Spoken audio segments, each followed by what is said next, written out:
Folks, Black Star Network is here. Hold no punches. A real revolution. revolutionary right now.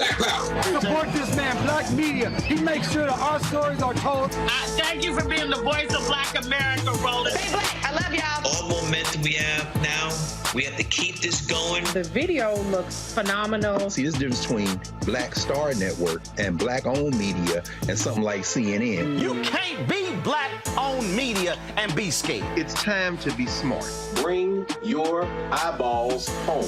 You dig?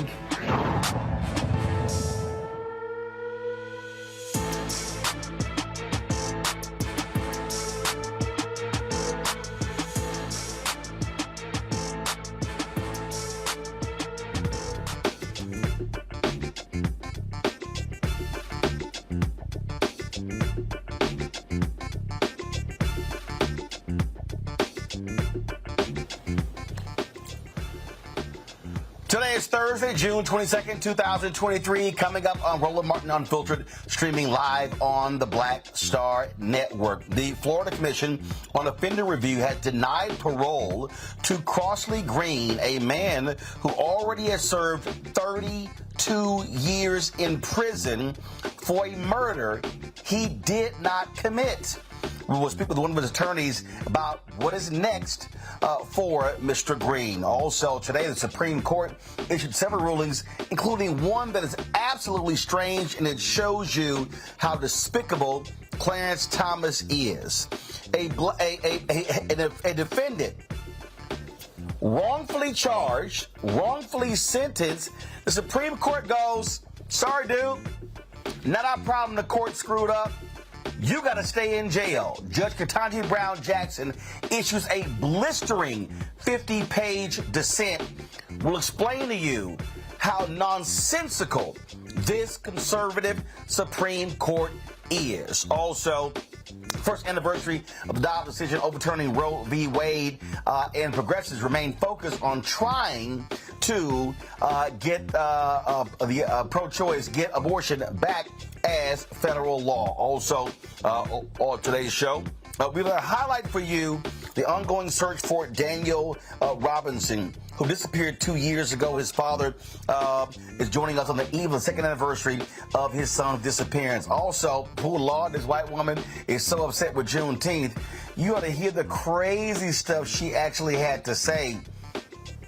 And I think she thinks the Holocaust happened here in the United States. Plus, the New York State Legislature honors Mr. B. Harry Belafonte. We'll show you that as well. It is time to bring the funk on Roland Martin Unfiltered on the Black Star Network. Let's go.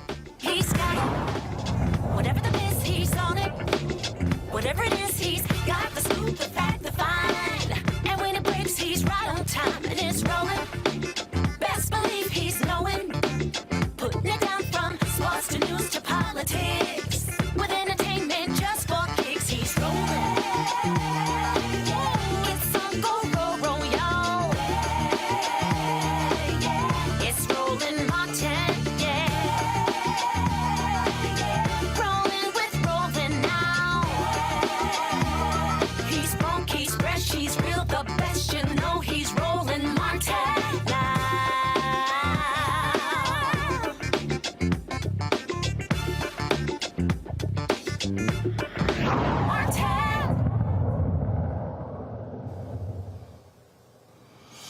All right, folks, there's this, if you want to understand, and I've said this 1,000 times, and I will say it 1,000 more times, how elections have consequences. Today in Florida, the state Supreme Court moved forward in saying that Crosley Green, a black man who was sent back to prison after his murder conviction was overturned, can't get out. That's right. First of all, the Florida Commission on Offender Review denied his parole. Now, this means that he is not going to be paroled until 2054, when he will be 97 years old. Who appoints this board? The governor. Who's the governor? Republican Ron DeSantis. Folks, elections. Why can't the Florida Supreme Court intervene? Guess what happened? A couple of years ago, 3 liberal justices all retired around the same time. DeSantis filled those positions. Now there is a hardcore block of conservatives on the state Supreme Court who will do what DeSantis wants to do. Joining us right now, folks, is Keith Harrison. He is one of the attorneys for Crosley Green. He joins us here on Roland Martin Unfiltered. So, Keith, what can happen now? The federal court said he got to go back. They can't do anything. What now? Well, thank you, Roland, for covering this important case. And, you know, this is a case where you have an innocent black man who spent 19 years on Florida's death row, total of 32 years in prison for a crime he did not commit. And there's a lot of evidence. And in fact, the federal court ruled in 2021 that he was wrongfully convicted. But that ruling was overturned by the 11th Circuit. And he was released pending that appeal. He was out for 2 years, was a model citizen, fully employed, went to church every Sunday. And, you know, during the 2 years he was released, certainly he should have been a perfect candidate for parole. But the Parole Commission in Florida, we had a hearing yesterday. We argued his case, but we were unsuccessful. And, you know, what is next? We are going to continue to fight for his freedom. We're going to continue to fight for justice on behalf of Crosley Green. We are going to continue to try to take our case back to the Parole Commission. We're also looking at other judicial remedies. And there is also clemency as an option. That would have to be approved by the governor. And so, you know, we are going to pursue every possible avenue to try to get this innocent man freed. Now, let's go back. A federal judge ruled that he was innocent. So, first of all, what did the federal judge actually say? So, Judge Dalton, federal court judge in Florida, ruled that crucial evidence pointing to Crosley Green's innocence, had been withheld by the prosecutor, not turned over to the defense. And one of the bedrock rules of our criminal justice system is if there's evidence of innocence, it has to be turned over to the defense. The federal court ruled that he could not conceive of evidence that was more exculpatory, more crucial than the evidence that was withheld in this case. And the evidence that was withheld were the prosecutor's notes that the first 2 responding police officers that got to the scene surveyed all the evidence, and they concluded, because of what they saw and what they observed, that there was no black guy as the surviving witness said, and that essentially Crosley Green was innocent. This was withheld from the defense, even though one of these officers testified. I mean, imagine what powerful cross-examination evidence that would have been. That would have transformed 2 white police officers from witnesses for the prosecution into witnesses for the defense. But it wasn't turned over. Federal court said that's unconstitutional. I can't imagine anything that would have been more material to the defense in this case. The 11th Circuit, 2 years later, really over 2 years later, ruled that, yes, this evidence had been withheld, but it would not have mattered ultimately to the case. They ruled that it was immaterial. They reinstated his conviction. Yes, believe it. I mean, it was hard to believe. And then we appealed to the Supreme Court, and the Supreme Court did not hear the case, even though we had over 100 law professors from across the country filed briefs supporting our case. We had over 20 former state and federal prosecutors supporting our case. We had 5 former state Supreme Court judges from states like Texas and Missouri supporting our case, but the Supreme Court did not take the case. So that is why Crosley Green had to go back to prison after having his conviction overturned and leading a productive model, a productive life as a model citizen for 2 years. He had to go back to prison. And then yesterday, despite an unblemished record for 34 years, both in prison and out of prison, the Florida Commission denied his parole. So you said that the only route is clemency, but that has to be granted by the governor. That is one of the routes. There are other. The Parole Commission. There's still room for the Parole Commission to do the right thing, and we're going to continue to advocate as much as we can before the Parole Commission, we're going to see what other remedies might be available. But clemency is certainly one of those remedies. It's the remedy of last resort for any criminal defendant. We're not going to leave any stones unturned in our efforts to get Mr. Green's freedom. Keith Harrison, we surely appreciate you joining us, updating us in this case. Thanks a bunch. Roland, we appreciate you following this important story. All right, thanks so much.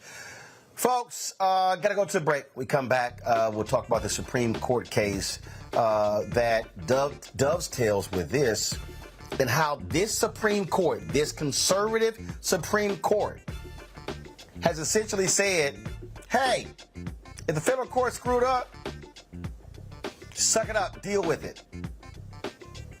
A man stays in prison, and he's been there for 23 years because of their mistake. And Clarence Thomas said, let his ass rot. You're watching Roland Martin Unfiltered on the Black Star Network.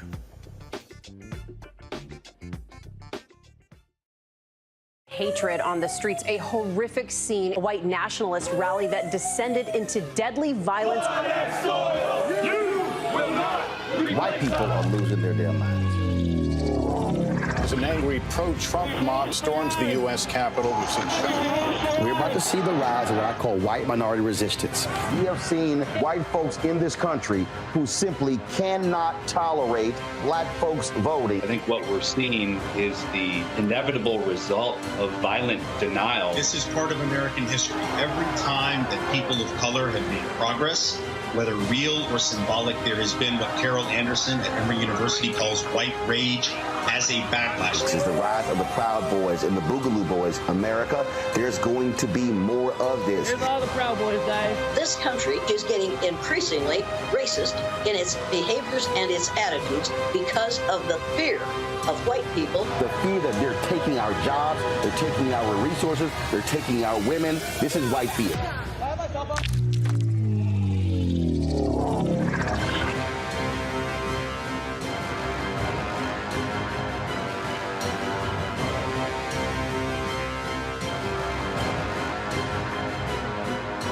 Black Star Network is here. Oh, no punch! I'm real revolutionary right now. Thank you for being the voice of Black America. All momentum we have now, we have to keep this going. The video looks phenomenal. See, this difference between Black Star Network and black-owned media and something like CNN. You can't be black-owned media and be scared. It's time to be smart. Bring your eyeballs home. You dig? I am Tommy Davidson. I play Oscar on Proud Family, Louder and Prouder. Right now, I'm rolling with Roland Martin, unfiltered, uncut, unplugged, and undamn believable. You hear me?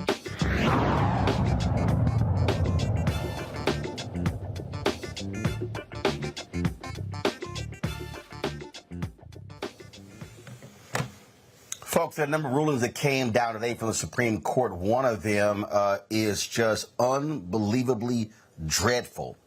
Folks, the case is Jones versus Hendricks. And this is what the Supreme Court has ruled in a 6-3 decision. And it impacts future cases involving prisoners who seek to challenge their convictions based on an intervening change in interpreting a criminal statute. In the ruling, the Supreme Court denied Marcus D'Angelo Jones' petition for a writ of habeas corpus that dealt with his conviction and the sentencing. And the case concerned two statutes, which provides post-conviction remedies for federal prisoners. He was convicted in 2000 on 2 counts of unlawful firearm possession by a felon, and one count of making false statements to acquire a firearm. Now, what's crazy here is that he contends that the federal courts got the sentencing wrong, got the conviction wrong. So he felt that he should be resentenced. The courts, they understand that the federal courts made a mistake. They actually made a mistake. But they went, sorry, dude, can't help you. Judge Ketanji Brown Jackson, folks, issued a blistering 50-page decision. I'm going to read some of that from you in just a second. I want to bring in my panel right now to talk about this because, again, when you look at the previous story and this one, they all go together. Greg Carr, Department of Afro-American Studies, Howard University out of D.C., Reese Colbert, host of the Reese Colbert Show on Sirius XM Radio out of D.C., Candace Kelly, legal analyst out of South Orange, New Jersey. Candace, I'll start with you. How unbelievable and ridiculous is this Supreme Court decision? Is very ridiculous because of the fact that it sets a precedent where somebody essentially just can't challenge a conviction that is wrong. In this situation, you had a gentleman that he did not know that he had even committed a felony on record. And when he went to go buy a gun, again, he didn't know. So when he bought the gun, he didn't even know that it was a felony for him to buy a gun. And so the law states that anyone who knowingly has a felony cannot go and do something like buy a gun, for example, because that creates another felony. And that's where the sentencing came in. He challenged this. And the Supreme Court said essentially that, well, even though the law says that you didn't know about the felony and that was okay, you're actually going to still stay in jail. The sentence is going to remain the same. And as Ketanji Brown Jackson wrote in her 50-page opinion, as you said, she said essentially this sets up so that anybody who believes that they have been wrongfully convicted, they just don't stand a chance on having the opportunity to go back to the courts and saying, I didn't know, or this wasn't even a law that was on the book. And so those are some of the issues that are coming up in this particular Supreme Court case. The overall effect is that people who are behind bars that are innocent, they get to stay behind bars because of the Supreme Court's decision.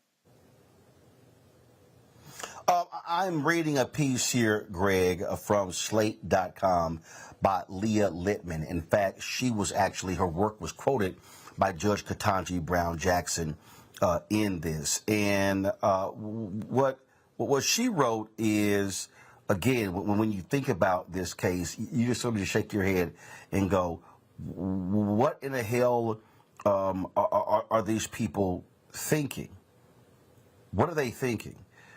As Candace said, Judge Ketanji Brown Jackson, in her dissent, she said the opinion unjustifiably closes off all avenues for certain defendants to secure meaningful consideration of their innocence claims.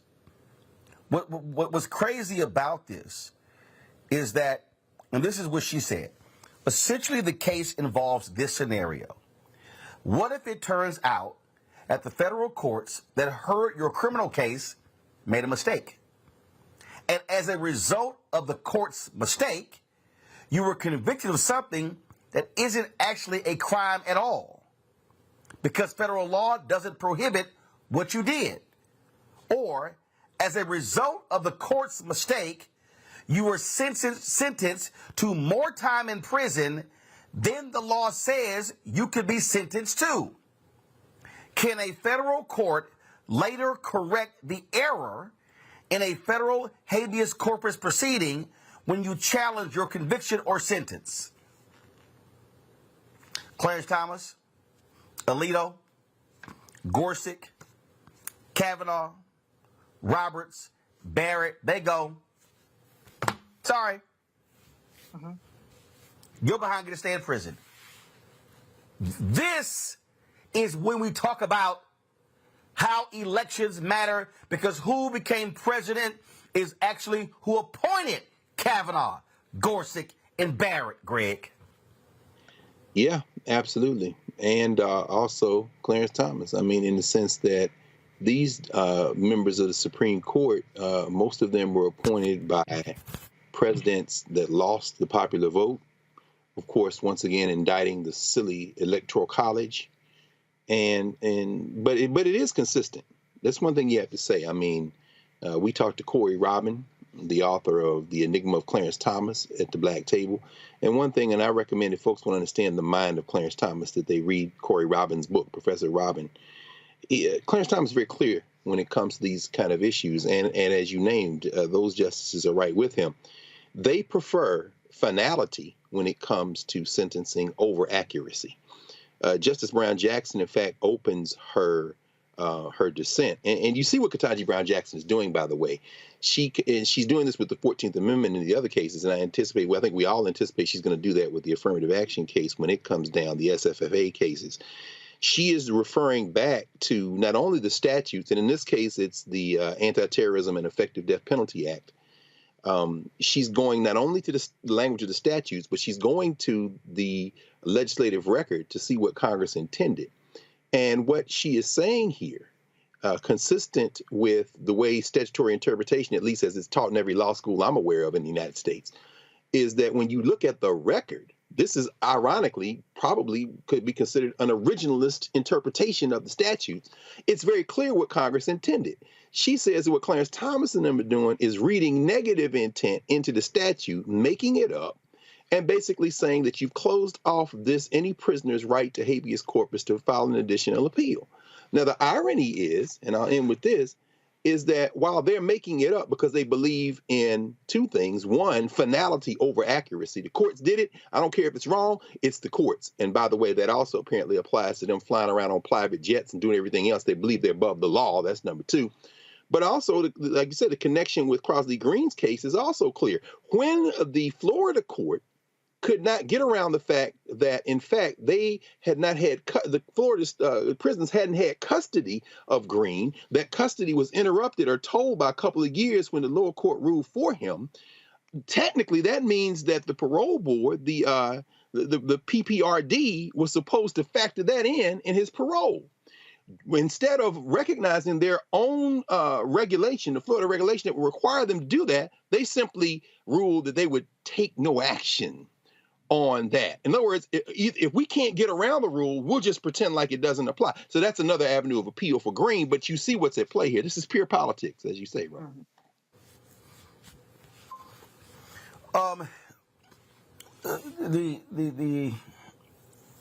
The journalist writes this in her piece in Slate, Reese. It says, it's also important to note that the pattern here. Last term, in one of the more ghastly Supreme Court decisions, the same 6-3 majority from Jones ruled for Arizona in a case where the state had loudly and proudly argued that, quote, innocence is not enough to remedy a conviction for innocent persons convicted in state courts. In that case, incarcerated individuals sought to introduce evidence that they didn't commit the crime they were convicted of or were not even eligible for the death sentence they received. One of the individuals, Barry Jones, had successfully persuaded 2 federal courts and 4 judges that he probably didn't commit the crime for which he had been sentenced to death. The court said, too bad. It's illegal for a federal court to consider evidence of his innocence, even if that evidence wasn't ever introduced because the state appointed him an ineffective lawyer. After the 2022 midterm election resulted in a Democratic Attorney General, Barry Jones successfully, let me repeat that, Reese. After the 2022 midterm election resulted in a Democratic Attorney General, Barry Jones successfully negotiated a plea agreement resulting in his release, though this Supreme Court would have allowed the state to execute him. I mean, I obviously don't have the legal expertise that Dr. Carr and Ms. Kelly do. I will say that politically, it's obvious that the Supreme Court and the court system is largely illegitimate. It is not about justice. Innocence is beside the point, particularly when the people that are most falsely convicted tend to be Black people, tend to be poor people. So the fact that, you know, there might be some white people who are denied their constitutional rights or denied their ability to prove their innocence, they're willing to sacrifice those people because they feel like, well, you probably did something anyway. And unfortunately, it's going to be Black and brown people that continue to be targeted, that continue to be harassed and falsely accused, that are going to have to bear the brunt of this. So as you just pointed out, and as the writer just pointed out in that article, it's going to come down to who's governor and can evaluate clemency agreements, who is the attorney general, who are your district attorneys. Those are the people that can go back and renegotiate some of these things, who can decide not to, when a circuit court or a district court overturns your conviction, not to go back and retry you or not to appeal it to the higher court to get them to reinstate the conviction. So there are multiple levels of ways where people can influence these injustices happening. But unfortunately, people are too complacent and too checked out and too uneducated and unwilling to be educated about civics and those different levers. And so we have now seen a situation where undeniably the courts that are supposed to be the arbiters of justice, which never really have been, are no longer part of the equation as long as we have an illegitimate conservative Supreme Court and all of these Trump judges still on the bench. Candace, I can't remember the particular case, but a previous case came up where Scalia, Thomas, and others, where they basically said that, even if you're innocent, if you've exhausted all of your appeals and everything, and everything was done correctly, meaning the law was followed, and you got a chance to do your appeal. Even if there is undeniable evidence you did not commit the crime, sorry, all the I's were dotted, T's were crossed, so therefore, there's nothing for you. It is as if what these conservative Supreme Court justices are saying, damn morals, damn values, damn principles, and forget what's right and wrong. If we follow all the rules, sorry, you got to stay in prison or you die. Roland, these are the basic principles that mothers and fathers teach their young Black children, men and women, young females and males, the basics of the Constitution. You are innocent until proven guilty. You deserve due process. You deserve to be heard in the whole process. You, according to the Brady rule, and this is what people should look up, Brady versus Maryland, decided by the Supreme Court, you have to introduce exculpatory evidence to the other side. Evidence is very important in all of this. That's how you win or lose your case. That's all we know about the justice system. It's not what you thought. It's not paperwork that was maybe lost. It's what you can prove in court. So how in the world can this man, Marcus Jones, have all the information that he needs on a federal level, proven himself throughout the court system, and still be found guilty has nothing to do with what the Constitution was created to do. It doesn't live up to the basic principles that every layperson these days knows about. It makes absolutely no sense. I do not see how the Supreme Court is getting away with this. It locks people out of their opportunity to bring forth DNA evidence and say, it wasn't me. It locks people out of the opportunity to say this piece of evidence, just as Marcus said, was proved in the federal court on the lower levels, that this was not me. I don't know where this is going, but this is not what the Constitution was created for. Now we're at the Supreme Court. Now what does he do? This is the end. This is the worst precedent. Today was just a day of bad precedent for the Supreme Court.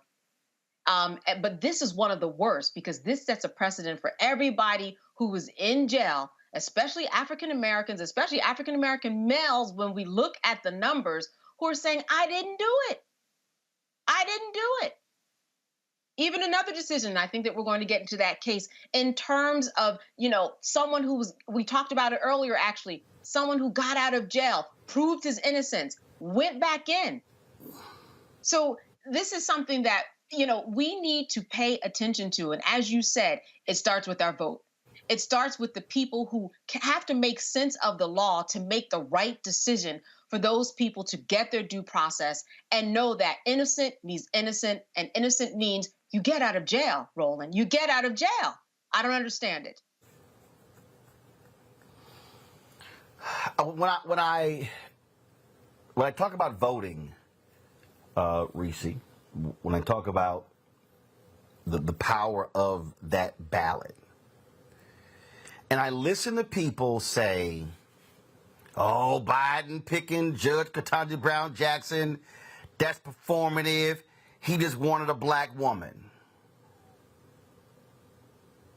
Oh, all of these judges, that they don't really mean anything. Just yesterday, the U.S. Senate confirmed an NAACP Legal Defense and Education Fund lawyer, previously an ACLU lawyer, literally folks who are going from law right to the federal bench. And I need black people who are out here saying stupid stuff, who say, ain't no big deal if Trump gets in. Let me be clear. What the Supreme Court said today, it is precedent. That means if your black behind, or your uncle, or your nephew, or your cousin, or your niece, or your aunt, if that is them, this conservative Supreme Court has said, even if the federal court screwed up, even if the statute was messed up, we're not going to fix it. You can't do anything. And although you are absolutely right, you get to stay in prison. I don't see how anybody in their right mind could support any Republican candidate who wants to put more people like this on the federal bench. It's unconscionable, and yet people are still not connecting the dots between how the judicial branch impacts our everyday lives, how the judicial branch, how now this particular Supreme Court has taken away a constitutional right with the Roe v. Wade. This is the anniversary of that decision. They have shown that they are hostile to the citizenship and humanity of many of the citizens of this country. And your citizenship is largely going to depend on where you live, what kind of state you live in, which party is in control of your legislature and of your executive branch. And so if you, for some reason, are still not connecting the dots, or still not listening, it's still not clicking to you what's happening on the federal level and how that is now a generational issue that we have to deal with having this conservative court, at a bare minimum, you should be paying attention to what's happening on the local level. The prosecutors that are deciding to re-prosecute these cases, to bring these frivolous cases to the judges that are letting this evidence go through, that are involved in the sentencing, the governors who choose not to pardon, grant clemency, take people off of death row. There are Republican governors under the Trump administration that went on a killing spree when it came to executing people on death row. And this is the policy of the Republican Party. Period. Even the most reasonable Republican, even the least racist Republican out there is still running on this kind of policy platform. They're still running on appointing conservative right-wing judges. They take their marching orders from the Federalist wing. So people need to wake the fuck up. This isn't theoretical anymore. This isn't hypothetical. It's happening right now in front of our faces. I'm sitting here, Greg, and I'm reading, because, of course, Clarence Thomas wrote the majority opinion. He goes, consistent with the Eighth Circuit's reasoning, we hold that 2255 saving clause does not permit a prisoner asserting an intervening change in statutory interpretation to circumvent AEDPA's restrictions on second or successive 2255 motions by filing a 2241. So they're saying, oh, no, you can't file two. No, you can't file two. That's not right. I mean, this is sort of like showing up to the bank to pay your mortgage at 5:01. And they go, sorry, I know you got the money, but no, you didn't get here at 5 o'clock. Sorry. So we're going to snatch your house. They literally are saying, sorry, dude, because you don't get to file two in a row, even though you can show that you're innocent, you got to stay in prison. This man has been in prison for 23 years. These people are evil. Clarence Thomas, Samuel Alito, Gorsuch, Kavanaugh, Roberts, Barrett. This is immoral and illegal. And shameful for these Catholics on the Supreme Court who clearly don't care about the Catholic Church when it comes to their conservative, heinous rulings. Greg, final comment. Well, yeah, I think they care about the Catholic Church. They care about their Catholic Church. They don't believe in the same God you believe in. Samuel Alito, with his Onward Christian Soldiers approach to Christianity, is a white nationalist. And Clarence Thomas is doing the bidding of his little white nationalist crew. But I mean, to use your metaphor, Roland, it's really as if you showed up at 4:59 to pay your mortgage, and they locked the doors a minute early by mistake.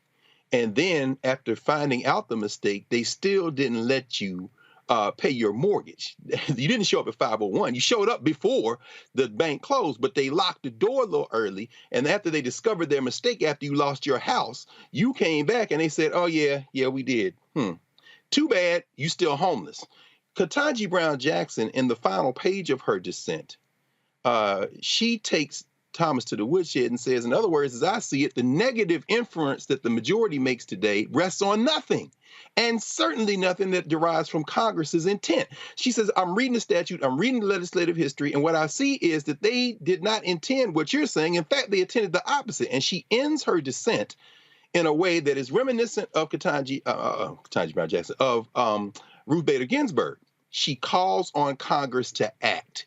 She says what they have done today creates an opening for Congress to step in and fix the problem. Clearly, finally, what Ketanji Brown Jackson is doing is laying the groundwork for the long game. When the majority swings the other way, watch this. Her dissents are going to be used to reverse some of this mess, but only if we get to the ballot box.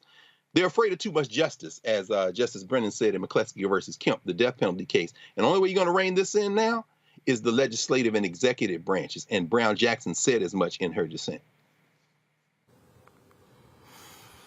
Folks, I cannot explain to you enough how crucial this is when we talk about Black America. Do not take lightly next year's election, because every Republican candidate, they don't want a 6-3 conservative majority. They want it to be 9-0. You're watching Roland Martin Unfiltered on the Black Star Network.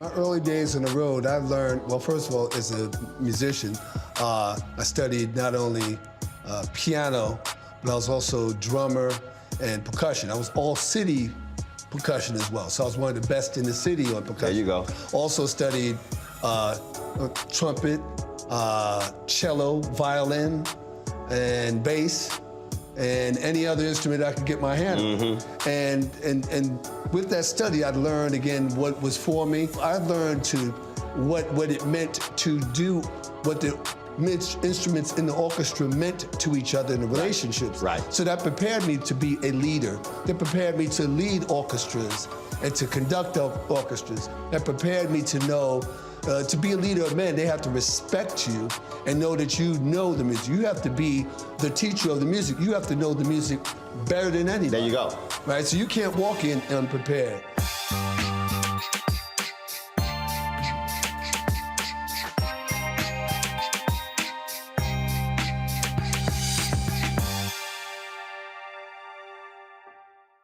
When you talk about blackness and what happens in black culture, we're about covering these things that matter to us, speaking to our issues and concerns. This is a genuine people-powered movement. There's a lot of stuff that we're not getting. You get it, and you spread the word. We wish to plead our own cause. Too long have others spoken for us. We cannot tell our own story if we can't pay for it. This is about covering us. Invest in black-owned media. Your dollars matter. We don't have to keep asking them to cover our stuff. So please support us in what we do, folks. We want to hit 2,000 people, $50 this month, raise $100,000. We're behind $100,000, so we want to hit that. Y'all money makes this possible. Checks and money orders go to P.O. Box 57196, Washington, D.C. 20037-0196. The Cash App is $RM Unfiltered. PayPal is R Martin Unfiltered. Venmo is RM Unfiltered. Zelle is Roland at RolandSMartin.com. Hi, my name is Freddie Ricks. I'm from Houston, Texas. My name is Sharon Williams. I'm from Dallas, Texas. Right now, I'm rolling with Roland Martin, unfiltered, uncut, unplugged, and undamn believable. You hear me?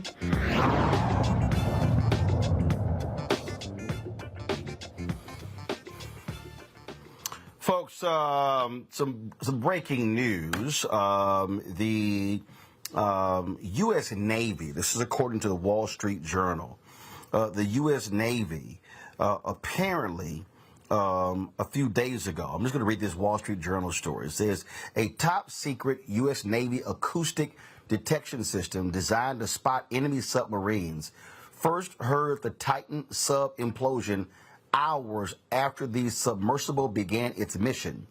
Officials involved in the search said the Navy began listening for the Titan almost as soon as the sub lost communications. According to a U.S. defense official, shortly after its disappearance, the U.S. system detected what it suspected was the sound of an implosion near the debris site discovered Thursday and reported its findings to the commander on site, U.S. defense officials said.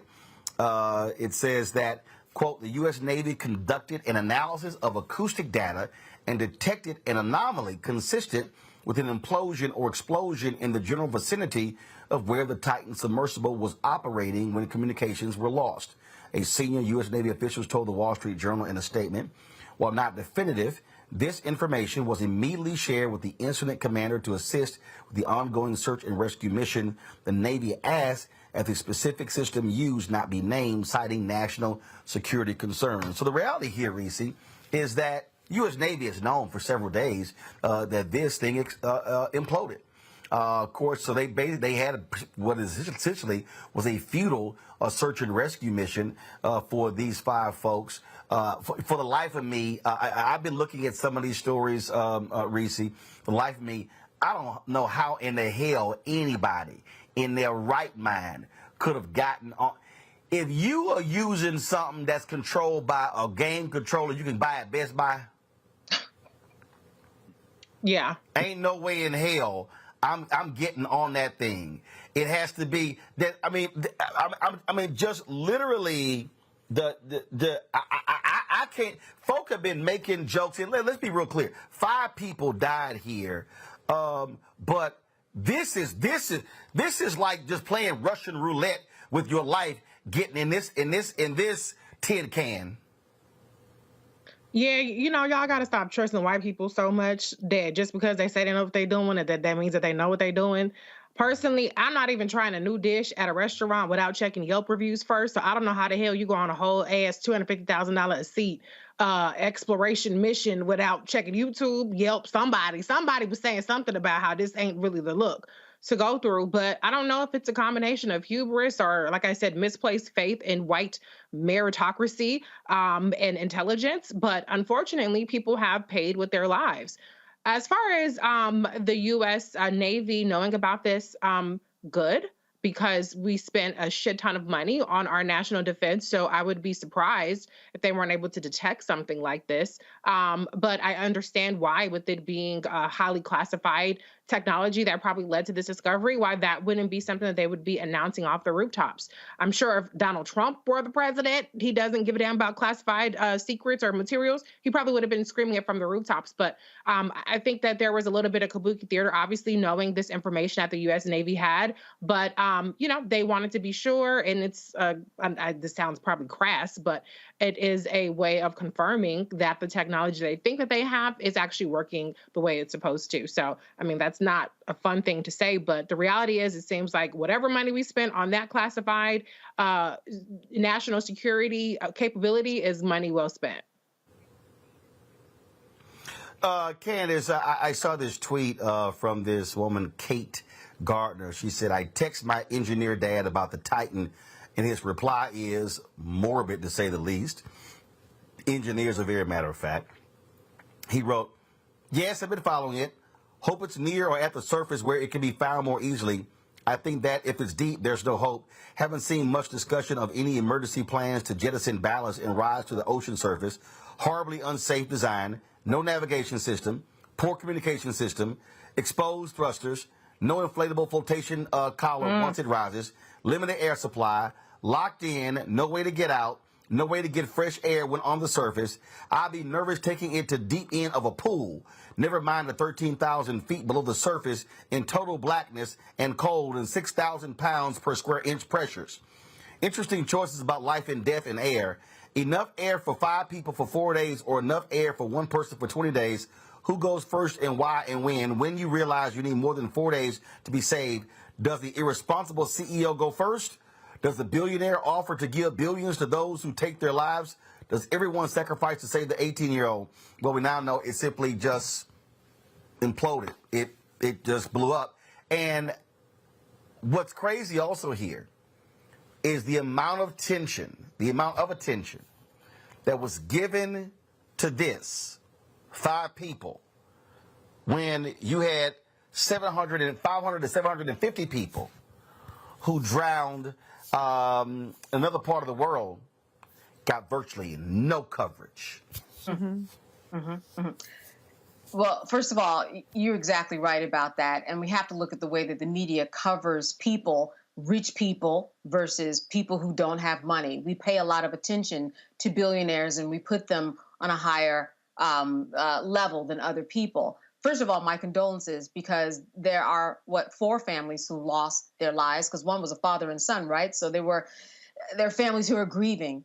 But secondly, this really puts into question how people are actually spending their money for certain experiences that they think because they have money that they should be doing. Should everybody be going into space? Should everybody be going to look at the Titanic? Something that we have exhausted. It's been marketed, it's been exploited, it's been everything. We know about the Titanic.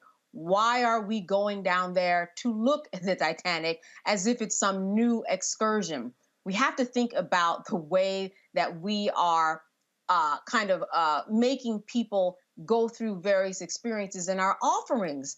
People need to think twice. And just like Reese said, look at what you're getting into. You're getting into something that had so many questions around it. You put your seatbelt on in a car, but yet you get into a submarine where the only way you can get out is if somebody is on the outside. That doesn't make any sense. And I think that this is just an eye-opener to the way that we sell and market things to people who have money. They have to take into consideration the reasonableness of what they are doing. Because this, when you look at everything, was not reasonable. You know, I looked at a couple of interviews where the leader of this submarine, he was interviewed a couple of years ago on several stations. And even some of the reporters at the time were asking him, hey, you know, I'm looking around and some of this looks a little MacGyver-ish, kind of rigged, do it yourself, Home Depot, like you said. What's going on here? There were a lot of questions that probably were raised that people just were not paying attention to, because this was someone who had the confidence and the wherewithal to say, it's okay. And some billionaires on the other side, unfortunately, believed him. We've got to question these things to see whether or not they're reasonable. And that didn't happen here. Yeah. Hey, Greg, I saw one video where the guy goes, yeah, I cut corners. Those are not the words that I want to hear if I'm trying to go to the bottom of the ocean. No question, no question. And Hamish Harding had already been on the Challenger Deep to a place in the Pacific Ocean that's widely believed to be the deepest point in the world's oceans.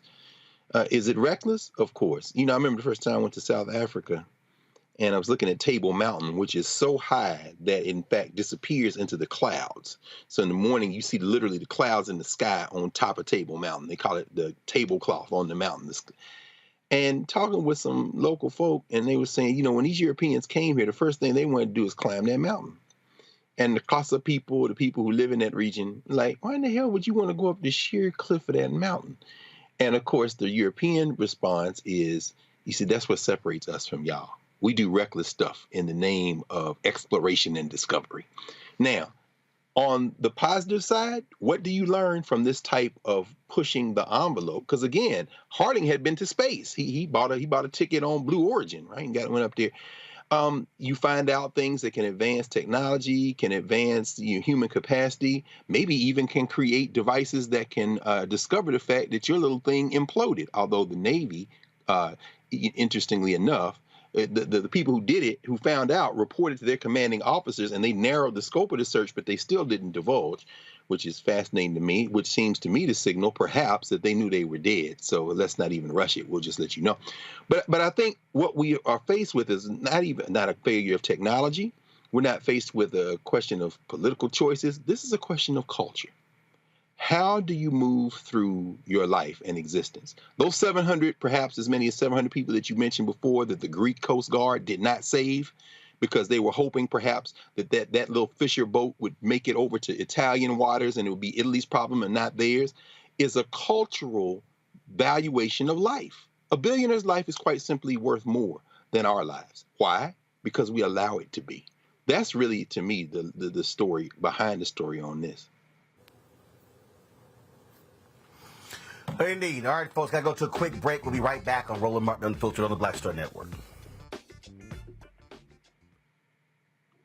On a next, A Balanced Life with me, Dr. Jackie, owning your energy and how to use it. Trust me, it impacts the people on your job, who you attract, and even your love life. What you give out is what comes back to you. So like attracts like, right? So if you come in with a negative space and I match that negative energy, then 2 seconds later, somebody else come in with more negative energy. And then I was just always just matching negative stuff. And here's the kicker. If you're not careful, that energy can even be stolen. That's all next on A Balanced Life on Black Star Network. Question for you. Are you stuck? Do you feel like you're hitting a wall and it's keeping you from achieving prosperity? Well, you're not alone. On the next Get Wealthy with me, Deborah Owens, America's Wealth Coach, you're going to learn what you need to do to become unstuck and unstoppable.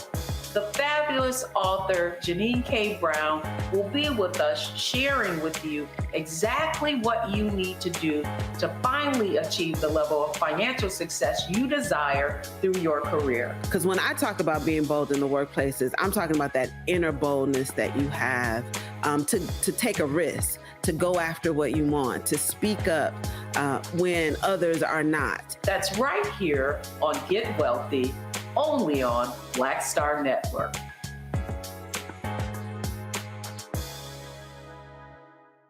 My name is Lena Charles, and I'm from Opelousas, Louisiana. Yes, that is Zydeco capital of the world. My name is Margaret Chappelle. I'm from Dallas, Texas, representing the Urban Trivia Game. It's me, Sherry Shepherd, and you know what you watch. Roland Martin on Unfiltered.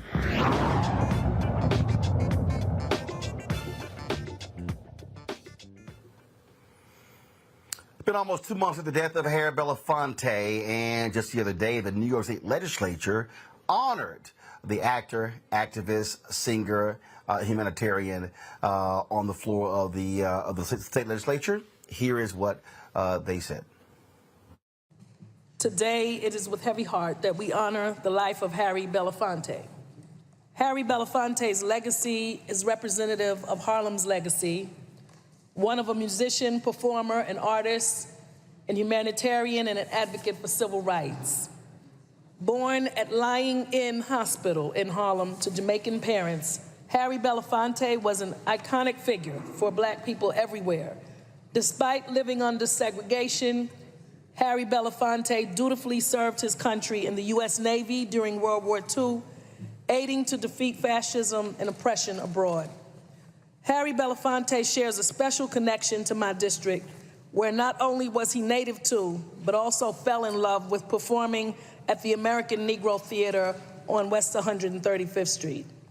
His name will forever be cemented in Harlem's history with the Harry Belafonte 115th Street Library. Belafonte was not only a supporter of the civil rights movement, but also served as one of Dr. King's closest confidants and even provided the King family with financial aid. Belafonte led the effort to bail King out of the Birmingham jail he was imprisoned in, raising $50,000 in the effort. He was a key contributor in the 1961 Freedom Rides, supported voter registration drives, and helped organize the 1963 March on Washington. Belafonte was one of the pioneers of advocating for equitable contributions in our democracy. Like others today who champion these goals, Belafonte was persecuted during the McCarthy-era Red Scare, with an increasing effort seeking to reverse the progress on voting expansion. Belafonte's teachings and advocacy are more necessary now than ever. Belafonte's relentless commitment to human rights didn't stop at the injustices he experienced. He was an advocate for the anti-apartheid movement in South Africa, being a UNICEF Goodwill Ambassador, supporting the campaign against HIV and AIDS virus, actively campaigning to address climate change, and opposing America's foreign imperialism. His life's work as an artist, activist, and role model has created the space for so many people, but his work must continue through all of us. Belafonte is survived by his 4 children, Sherry, David, Adrienne, and Gina, his 5 grandchildren, Rachel, Brian, Maria, Serafina, and Amadeus, who all stated, "To the world, he was a legend, but to us, he was dad." All right, folks, when we come back, Black and Missing will also give an update on a case that we talked about just 2 years ago where the father of a young man who disappeared, still demanding to find out what happened to his son. Also, Georgia police under fire for using black folks as target practice. We'll explain. right here on Roland Martin Unfiltered on the Black Star Network. Don't forget, download the Black Star Network app, Apple phone, Android phone, Apple TV, Android TV, Roku, Amazon Fire TV, Xbox One, Samsung Smart TV. Also, if you want to support the Bring the Funk fan club, please do so. Your dollars make it possible to do what we do, to cover the news of the day. Send checking money orders to P.O. Box 57196, Washington, D.C., 20037-0196. Cash App, $RM Unfiltered. PayPal, R Martin Unfiltered. Venmo is RM Unfiltered. Zelle, Roland at RolandSMartin.com. Roland at RolandMartinUnfiltered.com. And, of course, we want you to also, you're watching YouTube, hit that like button. And you should get a copy of my book, White Fear, How the Browning of America is Making White Folks Lose Their Minds. Available at bookstores nationwide. Download your copy on Audible. We'll be right back. Up next on The Frequency with me, Dee Barnes. She's known as the Angela Davis of hip-hop. Monet Smith, better known as Medusa, the gangsta goddess, the undisputed queen of West Coast underground hip-hop. Pop locking is really what indoctrinated me in hip-hop. I don't even think I realized it was hip-hop at that time. Right. You know, it was a happening. It was a moment of release. We're going to be getting into her career, knowing her whole story, and breaking down all the elements of hip-hop. This week on The Frequency, only on the Black Star Network.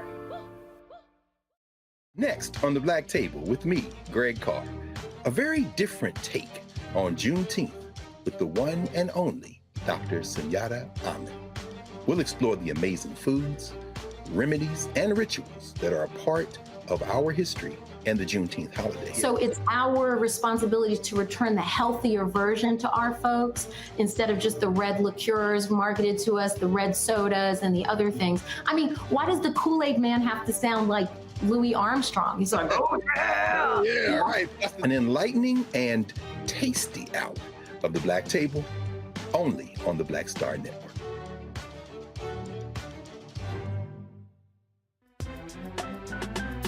I'm Faraji Muhammad, live from LA. And this is The Culture. The Culture is a two-way conversation. You and me. We talk about the stories, politics, the good, the bad, and the downright ugly. So join our community every day at 3 p.m. Eastern and let your voice be heard. Hey, we're all in this together. So let's talk about it and see what kind of trouble we can get into. It's The Culture, weekdays at 3, only on the Black Star Network. Hello, I'm Jamia Pugh. I am from Coatesville, Pennsylvania, just an hour right outside of Philadelphia. My name is Jasmine Pugh. I'm also from Coatesville, Pennsylvania. You are watching Roland Martin Unfiltered. Stay right here.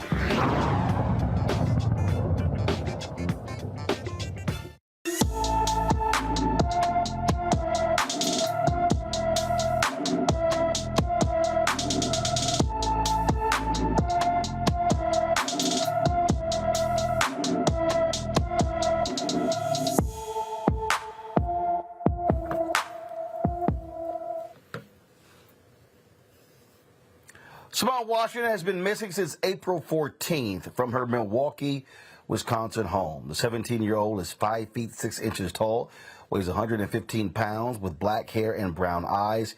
Anyone with information about Simone Washington is asked to call the Milwaukee County, Wisconsin Sheriff's Office at 414-278-4788, 414-278-4788.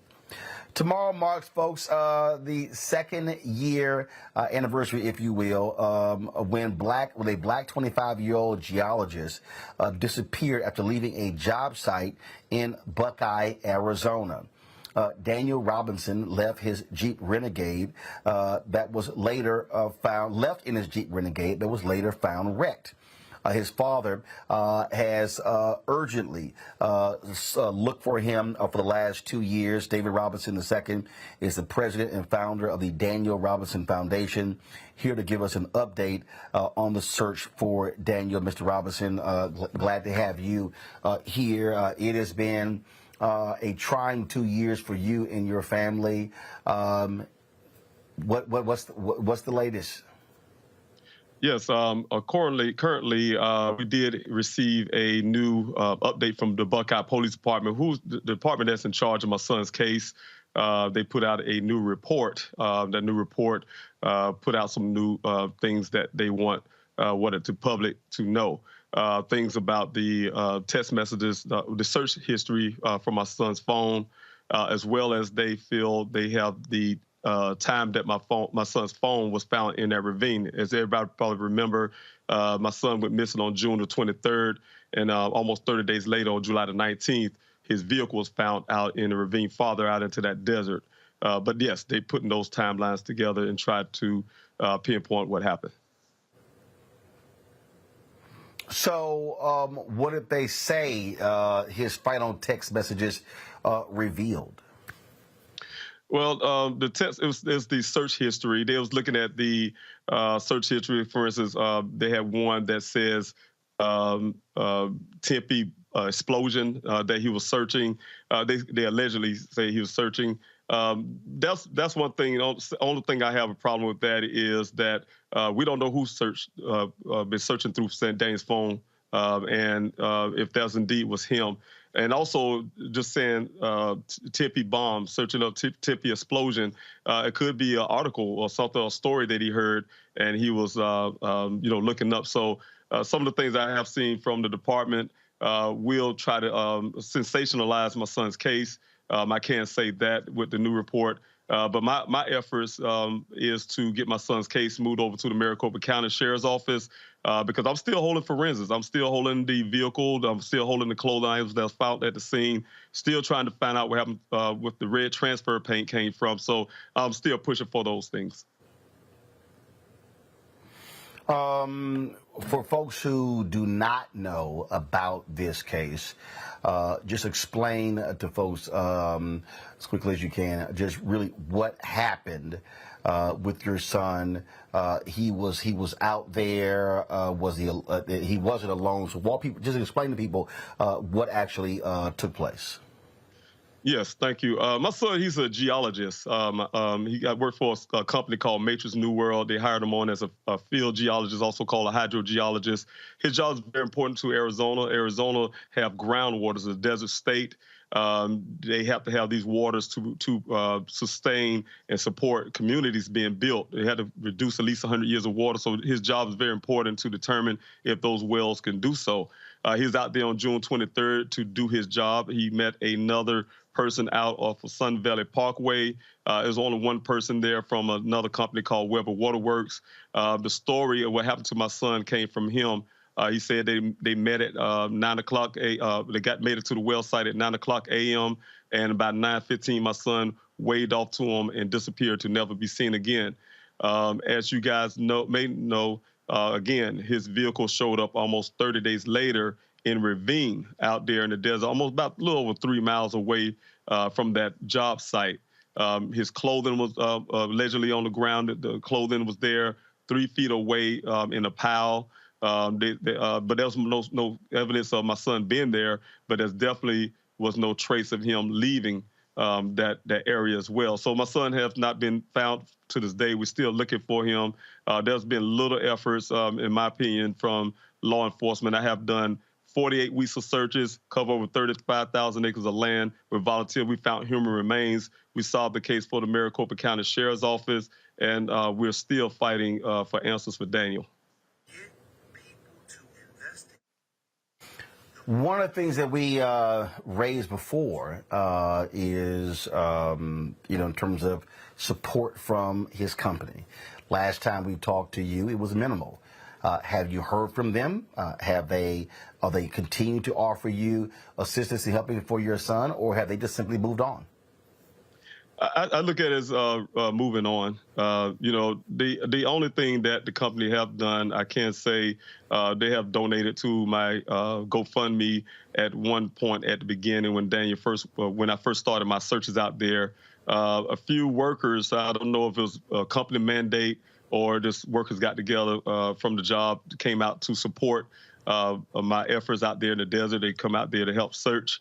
But other than that, like you said, at the beginning, they never called law enforcement to report him missing. They never organized a search party or, they have the resources, or even put money into some of the things I needed out there when I was searching, like cadaver dolls, have drones, specialized drones, et cetera, that I've been, asking the public for. And so I can't say the efforts could have been a lot better. They haven't done anything to help locate Daniel. Questions from our panel. Greg, you're first. Thank you, Roland. And again, we continue to hold out our prayers, brother. As you described your relentless search over the last year and the things that you and the volunteers that are there with you and have been with you are discovering, it reminded me of 1964, Mississippi Freedom Summer, when the police, now pushed into action, are traveling through Mississippi looking for these 3 civil rights workers, and then they discover all these other folk who had been harmed. And the black people in Mississippi are like, that's what we've been trying to tell you. The Snick Singers made a song about it in the Mississippi River. What has this search, as we continue to hold out hope and prayers that you will find Daniel alive, what has this given you in terms of insight as to what law enforcement needs in order to intervene to help people who may have lost loved ones? And, like you say, you're finding human remains. What has this told you, given you insight to, in terms of just the failures of the safety nets that we have around us that we think are there, but in fact may not be?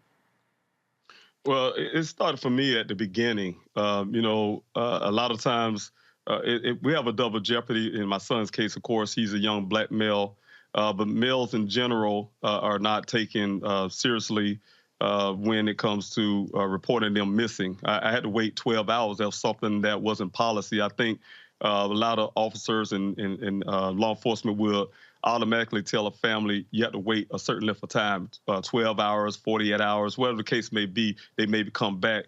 I think it shouldn't be the law enforcement at first job to determine if family had done their due diligence, which we have. I think all families do their due diligence when they're looking for their loved one. And that's what they call law enforcement. They know their loved one. Of course, they're going to check and call family and friends and things like that. But I have learned that law enforcement they look at certain cases, certain things up front as something they not feel that it had to be an urgency towards that case. Mm-hmm. Thank you, brother. Reese? I'm just curious, what do you think actually happened? There was a crash, and obviously Daniel wasn't found there. So what is your theory in terms of what do you believe happened? Well, as a father, of course, I'm gonna have be a little biased. First of all, because I really know my son. I was a single parent for 6 years, and with my children, and I've been there from their birth. And, so I think I have a pretty good idea of what my son most likely would and wouldn't do. We don't know what our children do when they become adults, but I have a good, clear idea. When I looked at that scene when that vehicle first showed up, that's gave us one of the biggest breaks in what happened to my son. Just looking at that scene, any lay person, not don't have to be professional, and don't have to be family, could look at that scene and say something is not right, And when I saw that, I seen foul play, of course. That's what I'm sure any family would. So that's automatic for me. But once I have hired my investigator who found hard physical evidence of the vehicle actually being planted there, that's when I know for sure foul play is happening. But that's something that law enforcement to this day have refused and have rejected to accept, is the hard physical evidence found at that scene. Candace. What is it that you need from the public right now? You've got thousands and thousands. This may hit 1 million. For people who are watching, what is it that the public can do to help you on your journey? Yes, the continued support. I have been, again, I still have a little parts of areas that need to be searched. I'm still working on that. My biggest thing is to make sure volunteers are safe out there. That's my first priority. I'm not willing to lose anyone just to search for Daniel. The other thing is I'm continuing to put flyers out there. I'm still trying to reach that person, a person that may know something. There's a tip line on my website, pleasehelpfinddaniel.com. Anybody can reach out to that, can stay anonymous. You don't even have to talk to anybody. You can text the word tip to that number and still remain anonymous. Also, but the biggest part right now is getting my son's case moved over to the Maricopa County Sheriff's Office. Many don't know that my son went missing in the county of Maricopa. Maricopa covers Buckeye, cities like Goodyear, Phoenix itself. Also, the city that my son last lived is called Tempe, Arizona. And so I'm trying to make sure we get my son's case pulled into that department, because I'm still housing and holding on forensics, and it's very costly. I don't know how long DNA lasts, but those things need to be forensically tested. The airbags, the red transfer paint on the vehicle, like I said, the clothing at the scene that we don't recognize as a family, to even ensure that it's Daniel's clothing. We want his case moved over and get some fresh eyes into my son's case so we can find out exactly. I'm not interested in law enforcement's egos, their hurt feelings, or in things like that, and holding on to my son's case as a hostage token just to prove a point. When there's anytime, most cases, when they need help, they reach out to other law enforcement agencies. As a family, I've been asking law enforcement to put Daniel's case over to the Maricopa County's office. So what I have done to help bolster that, I have been working in the background diligently, holding meetings with my team and I, holding meetings with officials to try to get Daniel's case moved over. But from the public, I asked the public to continue to go to pleasehelpfinddaniel.com, do the mail-in protest that's been going on for weeks now, get thousands of letters into this department, picket signs that goes into these departments as well, these FOIA requests that goes in the departments as well, and the request to have Daniel's case moved over from the public. Anybody, no matter where you live, can join in on that. Also, I have a petition that I asking the public to continue to sign, put your voices to, because that's my backing. I have been utilizing that, and that helped me also to get some of the government officials to become active as well. Okay. All right, Daniel, we appreciate it. Certainly, good luck. We're going to continue to hope for the best as you try to find answers to what happened to your son. Thank you so very much. Okay. Yes. Thank you so much. All right. Folks, going to go to a break. We'll be right back. Roland Martin Unfiltered right here on the Black Star Network. Thank you. God bless. Guys, hatred on the streets, a horrific scene, a white nationalist rally that descended into deadly violence. White people are losing their damn minds. As an angry pro-Trump mob storms the U.S. Capitol, we've seen shooting. We're about to see the rise of what I call white minority resistance. We have seen white folks in this country who simply cannot tolerate black folks voting. I think what we're seeing is the inevitable result of violent denial. This is part of American history. Every time that people of color have made progress, whether real or symbolic, there has been what Carol Anderson at Emory University calls white rage as a backlash. This is the rise of the Proud Boys and the Boogaloo Boys. America, there's going to be more of this. Here's all the Proud Boys, guys. This country is getting increasingly racist in its behaviors and its attitudes because of the fear of white people. The fear that they're taking our jobs, they're taking our resources, they're taking our women. This is white fear.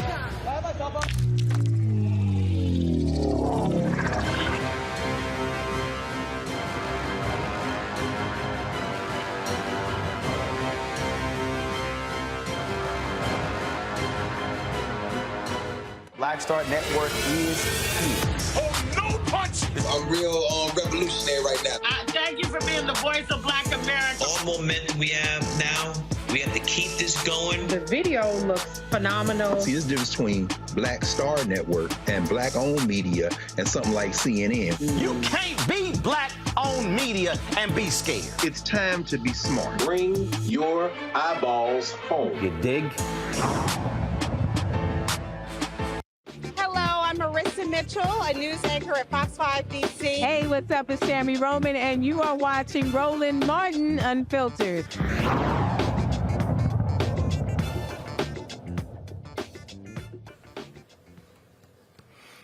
A white Georgia police chief is saying images of his white officers using a picture of a black man for target practice, he's calling it a mistake. Villa Rica Mayor Gil McDougall ordered the Villa Rica Police Department's images of white citizens using a picture of a black man for target practice at its firearms training course over the weekend to be removed from social media and called for an investigation.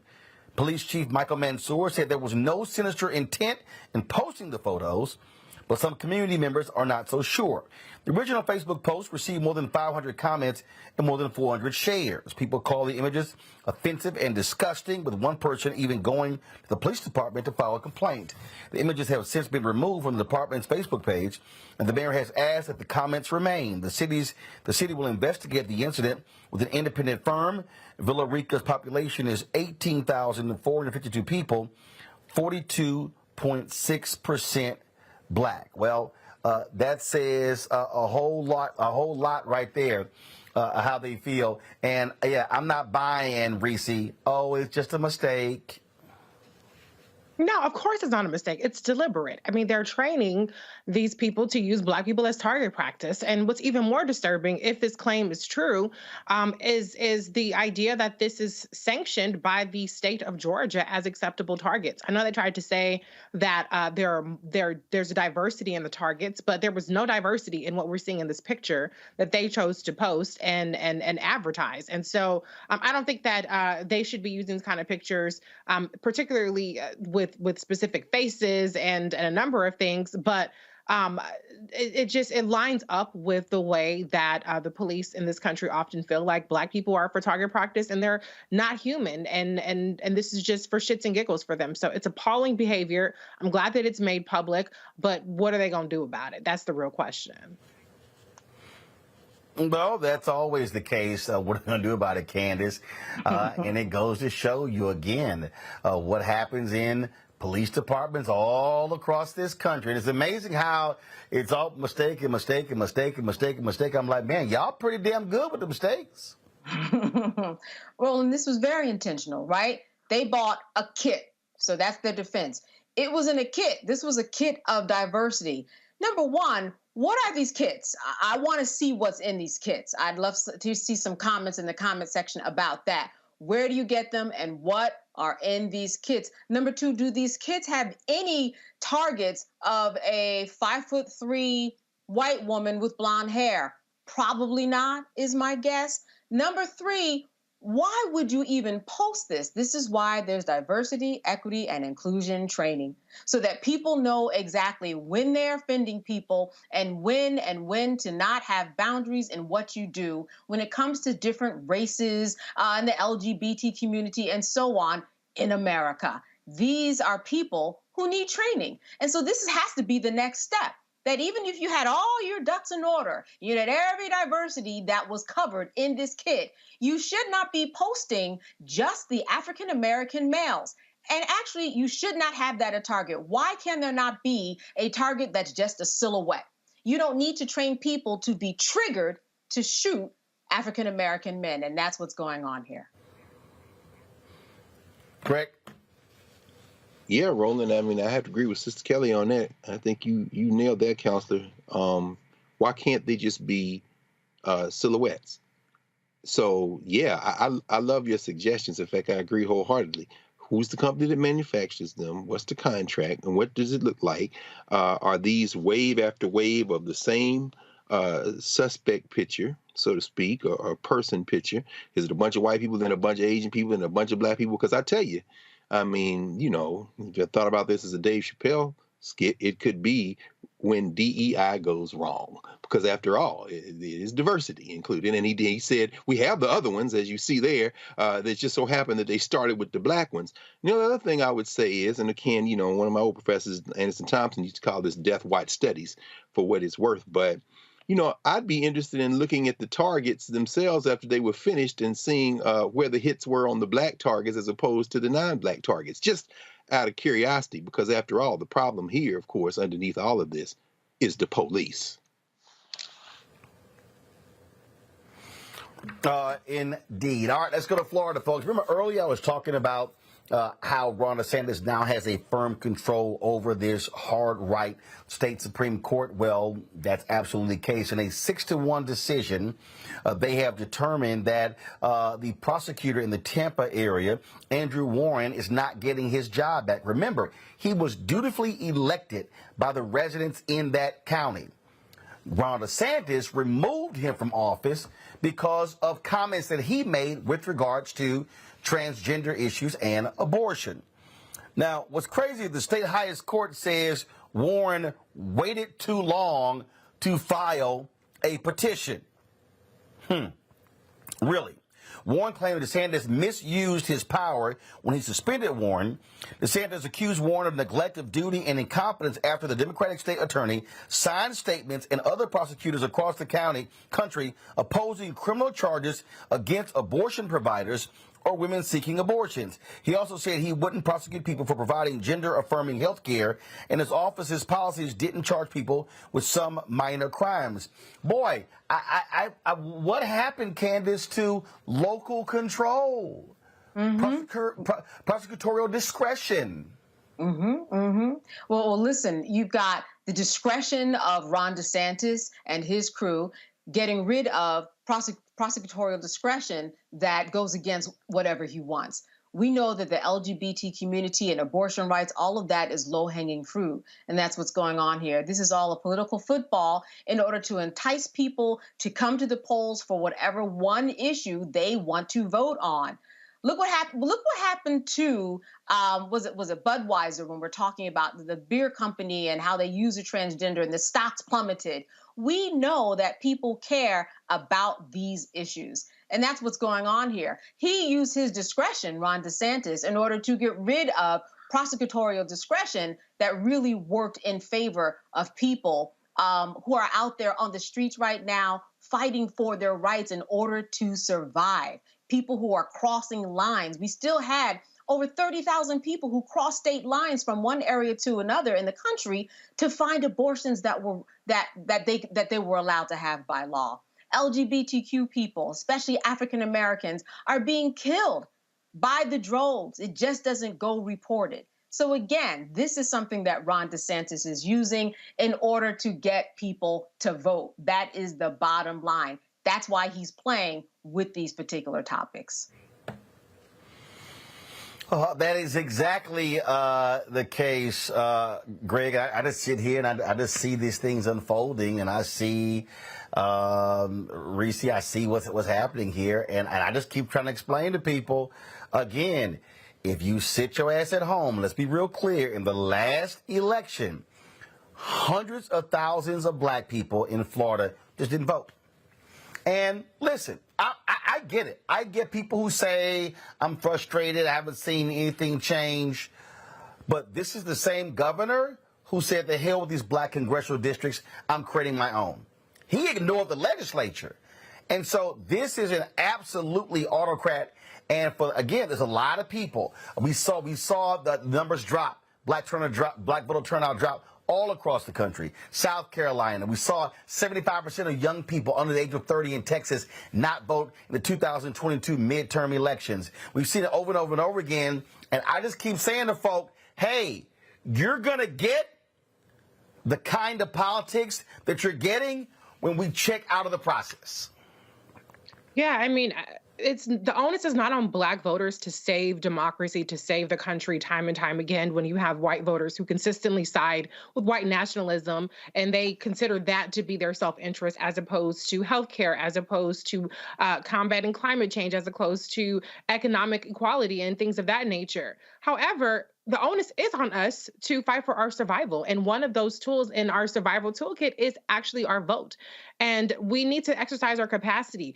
The fact that we can't even appeal to people who are already registered to vote to just get their ass out and vote continues to be political malpractice. It continues to be citizenship malpractice, because the reality is Ron DeSantis has been a brazen fascist authoritarian. I wrote 2 books on the midterm. Ron DeSantis played a prominent role in both books, and I went through point by point by how wrong he was for the state of Florida in terms of, again, denying Medicare, in terms of his anti-business policies, in terms of his anti-free speech policies, and so on and so forth. And people just flat out didn't give a shit that they were dealing with an autocrat because they wanted to party on South Beach while we had COVID-19. And so what the citizens of Florida are experiencing is the result of their indifference to fascism and autocracy from not just Ron DeSantis, but his enablers and his co-conspirators and the Republican legislature and the Republican Supreme Court of that now he has control over. And so I'm pretty confident in saying that Ron DeSantis is not viable in terms of a general election if he were to become the nominee, because his policies are so extreme that people will not sign up for that nationally. But unfortunately, the people of Florida are still stuck with him and his increasingly ridiculous and anti-citizen policies. Well, again, we're seeing this all across the country. We're seeing what happens, how they're abusing their power. And if you want to sit here and just say, hey, you're fine with it, okay, guess what? We're going to do more stories like this, and they're going to be wondering why we are having rights taken away and why we are being abused. This was a prosecutor who was elected by the people. And guess what? Republican governors across the country are trying to do the same thing in their states, where they want to be able to remove prosecutors who they disagree with. That, folks, is wrong. You're watching Roland Martin Unfiltered on the Black Star Network. Be sure to hit that like button. If you're watching on YouTube, we should easily be at 2,000 likes, folks. See y'all coming. Hit that like button. Also, download the Black Star Network app. Apple phone, Android phone, Apple TV, Android TV, Roku, Amazon Fire TV, Xbox One, Samsung Smart TV. Also, support our Breeder Funk fan club. Your dollars make it possible for us to do what we do. Our goal is to get 20,000 fans contributing on average $50 a year. That's $4.19 a month, 13 cents a day for all the work that we do, folks. If we get 20,000, we raise $1 million. That is huge, huge for us to be able to fund our operations. I can't tell you enough how much all of this stuff costs. It's $195,000 a month to completely fund the Black Star Network. This show, plus 5 other shows, our host, our staff, the equipment, the office, all of those different things. And so your support matters. And so please, please give. We are way behind this year. And so, look, every dollar absolutely matters. And so we appreciate anything that you give. Send your check and money orders to P.O. Box 57196, Washington, D.C. 20037-0196. Cash App, $RM Unfiltered. PayPal are Martin Unfiltered. Venmo is RM Unfiltered. Zelle, Roland at RolandSMartin.com. Roland at RolandMartinUnfiltered.com. And be sure to get a copy of my book, White Fear, How the Browning of America is Making White Folks Lose Their Minds. When you buy the book, it goes that money goes right back into the show. And so you can buy your copy. Bookstores nationwide, Target, Books A Million. You can also download it on Audible. We'll be right back. My early days on the road, I've learned, well, first of all, as a musician, I studied not only piano, but I was also drummer and percussion. I was all city percussion as well. So I was one of the best in the city on percussion. There you go. Also studied trumpet, cello, violin, and bass, and any other instrument I could get my hand on. And with that study, I'd learned again what was for me. I learned what it meant to do, what the instruments in the orchestra meant to each other in the relationships. Right. So that prepared me to be a leader. That prepared me to lead orchestras and to conduct orchestras. That prepared me to know to be a leader of men, they have to respect you and know that you know the music. You have to be the teacher of the music. You have to know the music better than anybody. There you go. Right, so you can't walk in unprepared.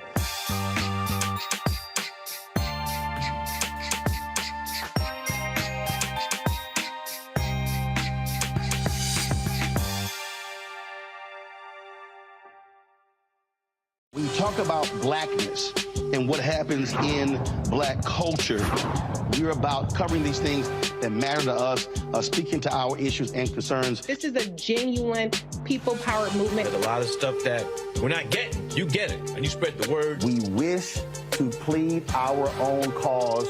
Too long have others spoken for us. We cannot tell our own story if we can't pay for it. This is about covering us. Invest in black-owned media. Your dollars matter. We don't have to keep asking them to cover our stuff. So please support us in what we do, folks. We want to hit 2,000 people, $50 this month, raise $100,000. We're behind 100,000, so we want to hit that. Y'all money makes this possible. Checks and money orders go to P.O. Box 57196, Washington, D.C. 20037-0196. The Cash App is $RM Unfiltered. PayPal is R Martin Unfiltered. Venmo is RM Unfiltered. Zelle is Roland at RolandSMartin.com. Hey, it's John Murray, the executive producer of the new Sherry Shepherd Talk Show. And you're watching Roland Martin Unfiltered.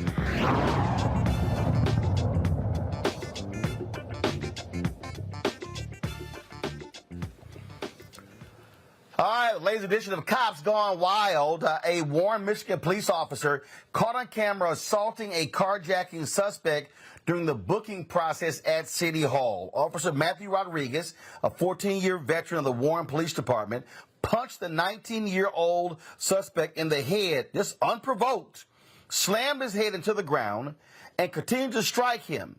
Video footage from the booking room released by the Warren Police Department showed the moments leading up to the assault and when Rodriguez threw the suspect into a cell. The officer did not have his body camera on at the time of the incident. Rodriguez is facing assault and battery charges and is on unpaid administrative leave. The suspect was taken to the hospital for follow-up care after the incident. Rodriguez was arraigned in the 37th District Court and given a $5,000 bond. This right here is what we talk about, Candace, from a legal standpoint, where you have these cops who believe they can do whatever they want to do as long as they have that badge and gun. I mean, he just hauls off and just knocks the dude out and body slams him. And there was no protest. You know, what gets me about this is that even though he didn't have on his personal body cam, he knew that there was a camera going, but that never seems to stop them. What do they think is going to happen? They have evidence of what happened. There was no provocation from the gentleman. Everything was going as planned in terms of the booking or whatever they were doing. Why would they do this? And see, that is the problem. It's in the why. Why do they continue to assault and batter young black men, especially in these types of situations? And that's the question that police officers and captains and everybody who's going to come out and say now it was a mistake and we've got him on unpaid leave needs to figure out what is at the root of the problem that they need to solve, why this keeps happening over and over again. You're simply collecting evidence and giving this gift to the prosecutor. It's going to be easy to prove assault and battery because you've got the evidence right on the tape. I'm not sure what's going on here, but these are something that officers across the country and deputies and sheriffs and all the training programs need to address to get to the core of this question. You know you're going to get caught. You're being recorded. Why do you keep doing it? I'm still trying to figure out, Reesa, why in the hell the body camera wasn't on? I keep saying the moment an officer goes on duty, camera should be on. The moment they get off duty, camera should get turned off. Well, absolutely. But he did this knowing that there were still surveillance cameras in the area because he just didn't give a damn. And he felt like who was going to check him? Like, now, look, I don't know if this suspect was actually, in fact, guilty of the crime of carjacking. I could maybe understand knocking somebody around who was in the process of carjacking a car. But in the booking room, that time is definitely past at that point. And so this is just more evidence of police brutality, taking it too far and violating people's civil rights. You know, at that point, there's supposed to be an orderly process. This person is not a danger at that point. And so this is excessive. But I'm glad in this case, we do see consequences coming for this police officer. First of all, administrative leave, Greg, that should be, your ass got to go. You fired. Right. And your name should be added to a national database and registry. There should be tracking of, wait, that was in the George Floyd Justice and Policing Act. Tim! Mission accomplished. Scott made sure that that didn't happen. And we should never, ever let that traitor to our common humanity forget it. But like Richie said, I mean, you know, he didn't care whether his body cam was on or off, because at this point, videos, while, you know, we certainly prefer them to not having videos, is a form of trauma porn. They get to watch, and I'm sure the video will be widely distributed, and other police, other hunters will enjoy watching it. You know, as Ice Cube said, F the police, coming straight from the underground. Young brother got it bad because I'm brown and not the other color. So police think they have the authority to kill a minority. And so at the end of the day, what they basically saying, as Reese said, is I can do whatever the hell I want to do. And so if he loses his job, hell, there might be more of a penalty for him for breaking that damn computer than beating up that brother. He'll just go to another municipality where he'll be greeted with open arms as a hero and continue to work. Now, if you take them cuffs on, to continue to quote Ice Cube, you know, we can go toe to toe in the middle of a cell. And that's really what we're looking at here. This man and all of his comrades who act similarly, holding their little manhood in their hands, love to beat up on people with handcuffs on, love to toss people around, and as you showed the other day, love to grab on whoever they can grab, including other cops, as that white boy put his hands on the white girl when they were putting their brother in the back of the car. This is all about a warped culture where race is at the center, and at the center of race is gender. These are white men and women, but white men whose image of manhood consists of seeing themselves at the top of a food chain when they got people in handcuffs. But see, you're going to keep on till you snatch up on the right one. What do you always say, Roland? You're going to hit up on the right one day. Yep. Now I'm done. Keep trying to let them know. All right, y'all. We had this family on our show out of Slidell, Louisiana. Now they are suing Calvary Baptist Church.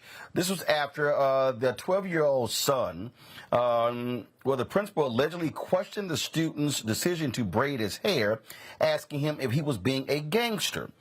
His parents, the parents of Dolan Thorne, Ashley and Damon, said the principal, Dr. Angela Messman, her comments were racially insensitive and failed to promote inclusion.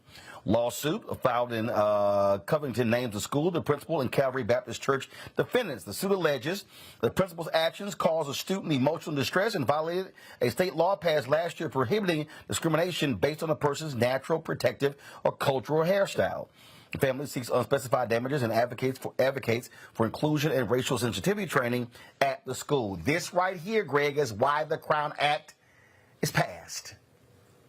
Why Absolutely. It should be federal law, blocked by Republicans. It was just passed in Texas. It's there in Louisiana. They've gone state by state. This is precisely why.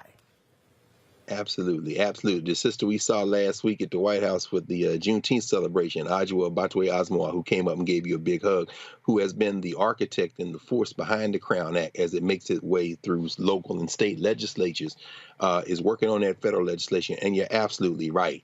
You know, Roland, I mean, I don't know what Reginald Martin Sr. would have done if you had shown up at your house at that age with them braids on. I know what Haywood Carr would have done.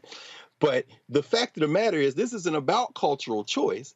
This is about the ability to wear your hair however the hell you want. And it's quite a thing to now, at 58 years old, walk around in the world and see black people with hair in whatever style we want. When there was a time when you couldn't wear your hair in braids, or certainly sisters would be penalized, maybe not even higher, if they wore it the way that it came out of their head at birth. But we're at a moment now where this is an inflection point. And, you know, folk need to back up off the fact, I don't care how the boy's hair is done. You're not going to read anything into it. And if you keep messing around, you might lose your job messing with us. So, yeah, advance the Crown Act. It continues to march full speed ahead. A lot of folks, again, just don't understand this reality, Candace, of what black people have to face when we are being singled out because of our hair. They love quote MLK content of character, but it's amazing how they love marginalizing us because of our hair. Listen, you're speaking to Exhibit 1, someone who's been told over the years, for the past 34 years, that my hair is inappropriate for the workplace, or, oh, wow, you look like Raggedy Ann. Oh, when I had it big and curly. I mean, it really depends. And I've seen the whole trajectory change. As you said, people like Bonnie Watson Coleman and the other young woman that Dr. Carr mentioned, they are trying to push Crown Act on a federal level. It hasn't happened yet. And you know why? It's because people do discriminate against hair. And this is a shame because this is a lawsuit that's going to be easily won because the Crown Act does exist in this state. This was a violation that was based on race because that's how his hair grows out of his head, and he can style it any way he wants to. The same way that a Native American should and can wear their hair long. The same way that a Hasidic Jew is allowed to wear their hair curly on the sides and also cover their hair. These are things that we don't look at. But when it comes to African Americans, especially African American women, you better believe that there is a double standard even now with the Crown Act passed in states. I know women who straighten their hair for the interview, and then once they cross that hiring mark, then they go curly, or then they get braids, or then they do what they have to do. Because you might have that act on paper, but then you have to deal with that real person who is hiring you across the table. And that is the issue. I talk to Black women all the time. I teach a class called Natural Hair and Tangled Politics, and we talk about the history of hair from the slave ship all the way up to 2023. And what's going on right now is that this young person is going to win their case. Why? Because there are laws on the books, and those laws specifically say what they did against him was illegal. And that is where we are right now. It is unfortunate, but it is something that exists. You've got the violation of his civil rights, you've got racism involved, and you've got intentional infliction of emotional distress. Because how is this person going to exist in their classroom, not even being able to be themselves? These are people who are discriminating against men and women because of the hair that grows out of our head. It's just like freckles. It's just like any other physical trait that people might have. And it is unfortunate that we have to force people to put laws on the books, laws that aren't even federal yet, because it's being blocked by Republicans. This seems to be where the situation and the conversation this whole night has ended. The Republicans are stopping the progress. And that's what I have to say about that. Reese? Well, what I think is interesting is often when we have the discussion about the Crown Act, when we have the discussion about hair discrimination, people automatically think that this is a Black women's issue. But we now have multiple high-profile cases of Black men experiencing this discrimination too. I'm sure people remember the wrestler who was forced to humiliatingly cut out his locks in order to continue with the wrestling match, which was a violation of his. And now we see this situation in Louisiana. There have been other situations in Texas before the Crown Act. And so what I would like to see is solidarity within the Black community of recognizing that this hair discrimination is not a Black woman issue. It's not a Black man issue. It's a Black issue. It's a social justice issue. It's an economic issue, economic justice issue. And I'm so happy to see Black people getting more litigious, because guess what? If people do us wrong, if you ain't gonna throw hands, at least you can sue their ass. Indeed. All right, y'all, hold tight 1 second. When we come back, Lord, y'all, wait till I play this video. This white woman is beside herself that we got Juneteenth. But how do you know she's dumb? She clearly slept through and flunked every history class ever. That's next on Rolling Martin Unfiltered on the Black Star Network.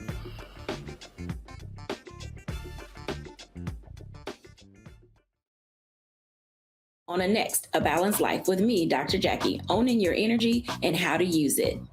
Trust me, it impacts the people on your job, who you attract, and even your love life.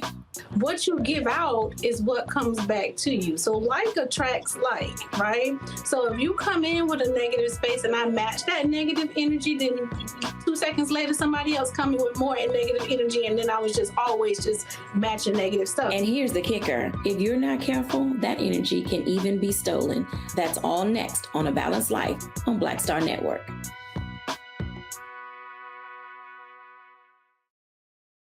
Question for you. Are you stuck? Do you feel like you're hitting a wall and it's keeping you from achieving prosperity? Well, you're not alone. On the next Get Wealthy with me, Deborah Owens, America's Wealth Coach, you're going to learn what you need to do to become unstuck and unstoppable. The fabulous author Janine K. Brown will be with us sharing with you exactly what you need to do to finally achieve the level of financial success you desire through your career. Because when I talk about being bold in the workplaces, I'm talking about that inner boldness that you have to take a risk, to go after what you want, to speak up when others are not. That's right here on Get Wealthy, only on Black Star Network.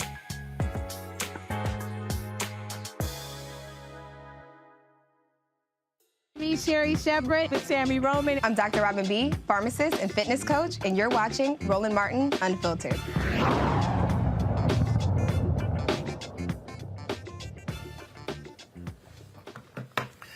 All right, now, Juneteenth was on Monday. The second time we've commemorated as a federal holiday. So we came across this video here, and Lord, I just had to play it for y'all just to show the sheer stupidity of this fool. Juneteenth is, what's happening to the white people? They have a Black Miss America. They have a Black college. They have a Black month. What do we have? And now they have Juneteenth. Yes, I understand there was slavery, don't get me wrong. But there was also a Holocaust, and that was more recent than slavery. But you don't hear the Jews saying, gimme, gimme, gimme, gimme, gimme. What's the point of Juneteenth? What is it? I don't know.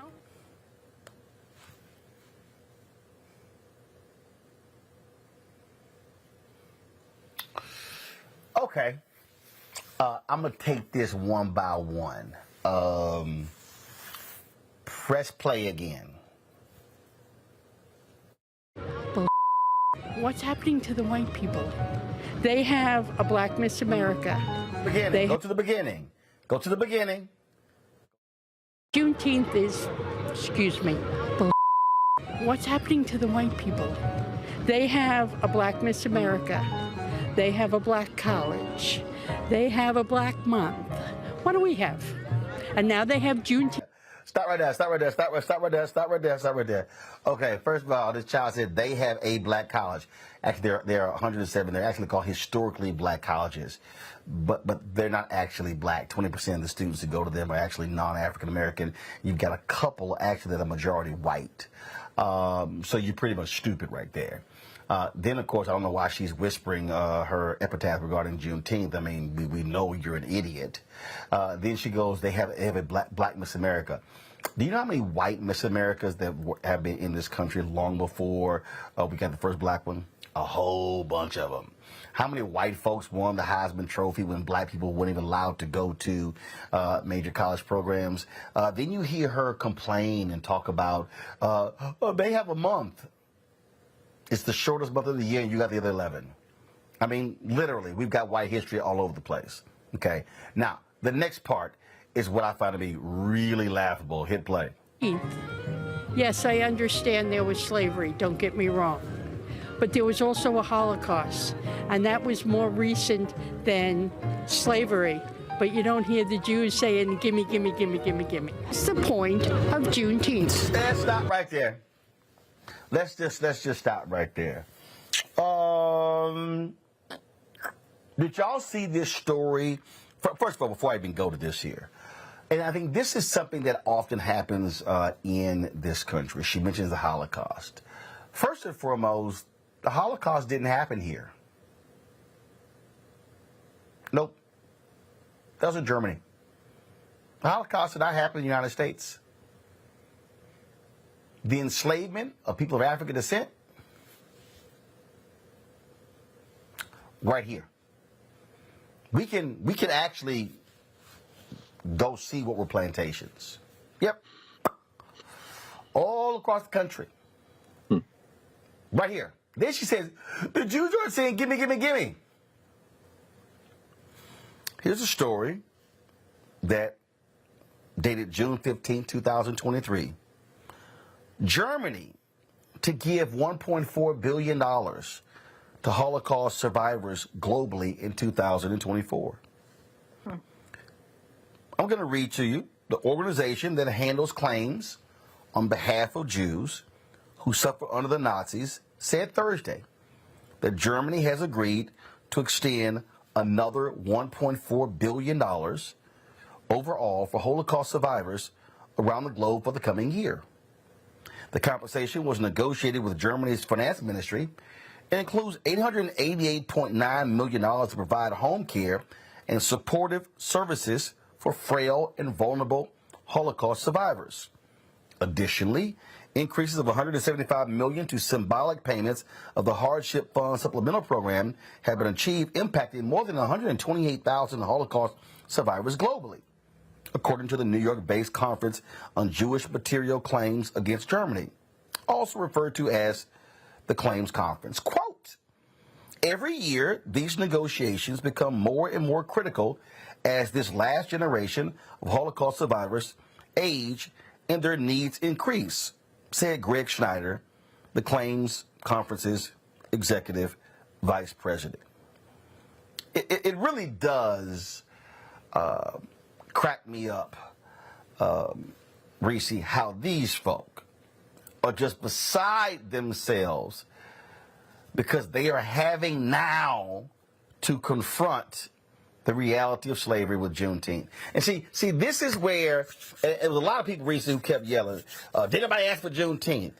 See, the reason why I like Juneteenth being a federal holiday is because you can't get around it. See, it's real easy. It's real easy to go, oh, Dr. King, he loved everybody.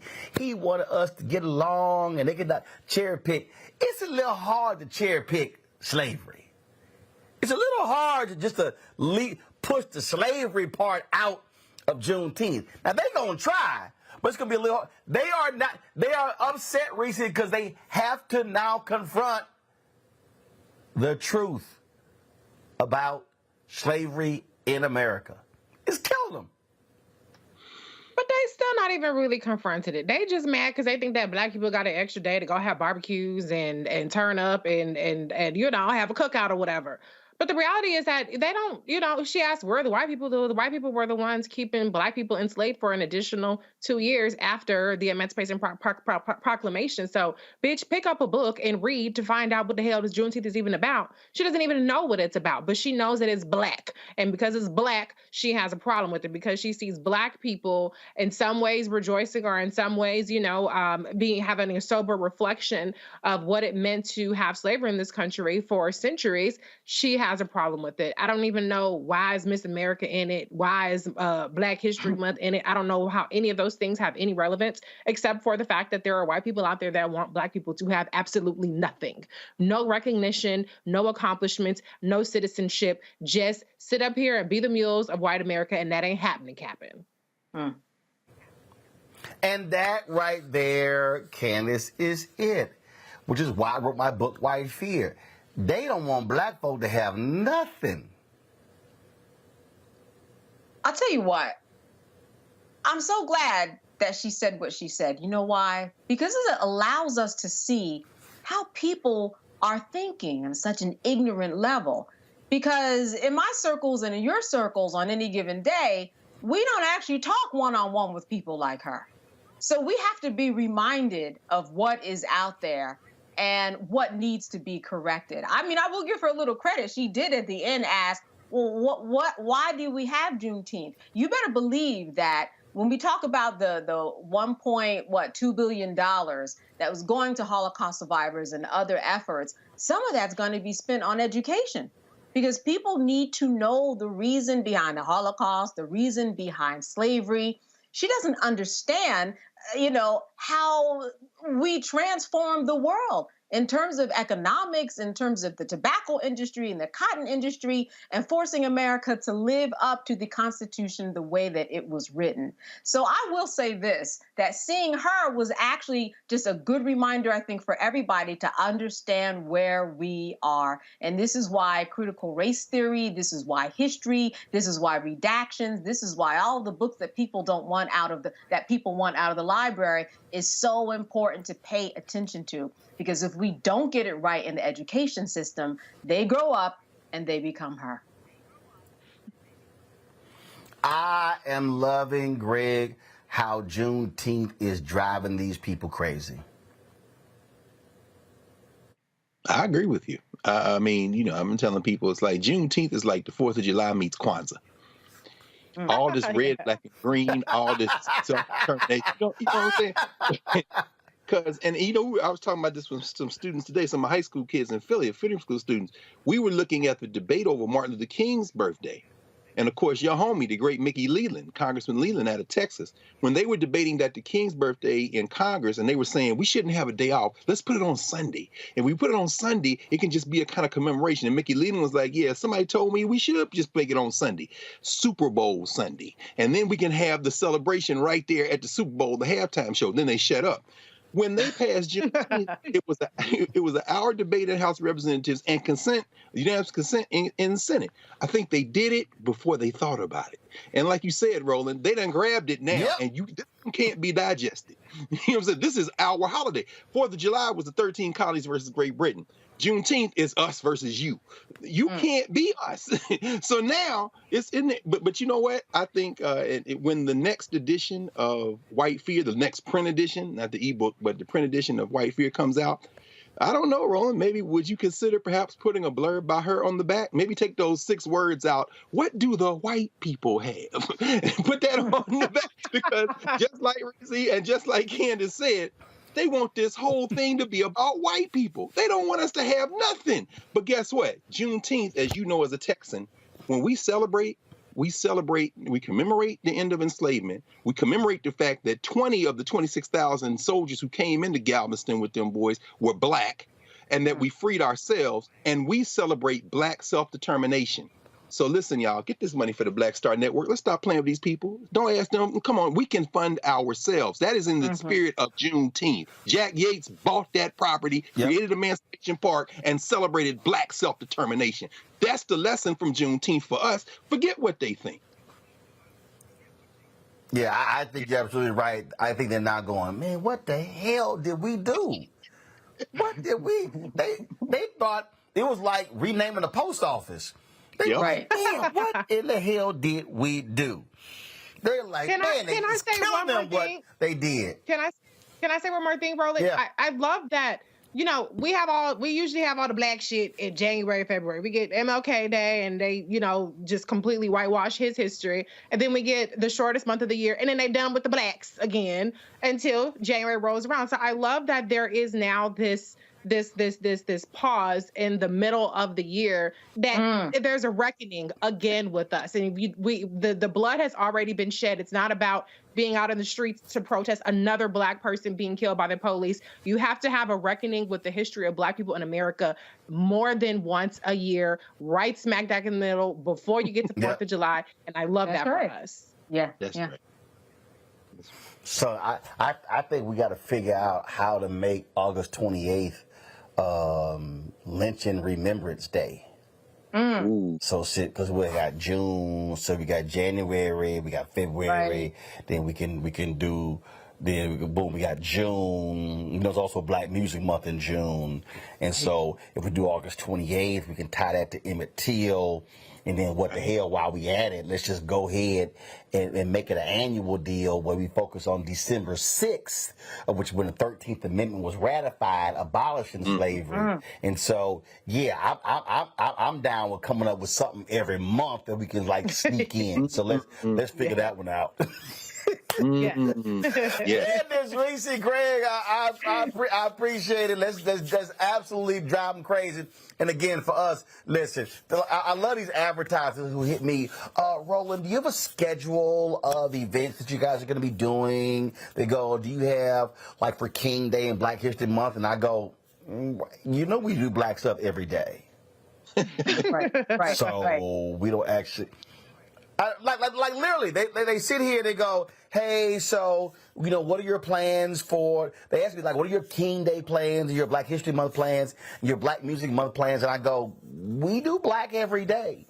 So we don't only discuss black music in June. We might do it in September. December. We'll mix it up. So it's always interesting in terms of how they operate. So I'm always trying to explain to them, we're black 365. 7 days a week. Period. There we go. We don't take a day off being black. That's every single day. That's what we do. Candace Reese, Greg, I appreciate it. Thanks a lot for joining me on today's show. Folks, that is it for us. Please support us in what we do. I can't tell you enough. I mean, I know y'all think I'm going to sound crazy. And look, a bunch of y'all are watching. I appreciate all of you, the thousands who are watching online. But I really do mean it. We are out here fighting hard to get these advertising dollars. Media exists because of advertising dollars. All this stuff we do is not cheap. It's not. I'm broadcasting from Wisconsin right now. This unit that is sitting in front of me, this LU 800 unit, this unit here is $20,000. We have 2 of them. And so this allows us to be able to broadcast from anywhere. There's a monthly cost with this. The year cost, y'all, that's to buy the unit. The year cost for this unit to stream on an annual basis is $160,000. This will allow us to be able to be remote from anywhere in the country. These are real dollars. That's what they are. And do understand, when you have paying your cable bill, you're actually sending more of your cable bill to ESPN and Fox News than anything else. And so when I ask you to join our Bring the Funk fan club, I mean it. A lot of our people, they have responded. They become recurring members. We've got people who support us every single month, and I appreciate that. And so I just appreciate it. And so please, if you want to join our Bring the Funk fan club, please do by sending your check and money order to P.O. Box 57196, Washington, D.C., 20037-0196. Cash App, $RM Unfiltered, PayPal are Martin Unfiltered, Venmo is RM Unfiltered, Zelle is Roland@RolandSMartin.com, Roland@RolandMartinUnfiltered.com. Let me shout out Cheryl Dugan's grandmother. Cheryl Dugan, y'all, she contributes $50 a month. She has contributed $50 a month every month in the 4.5 years that we've been on live on this show. Her grandmother is by Vivian Griffin. She turns 102 years old on July 5th.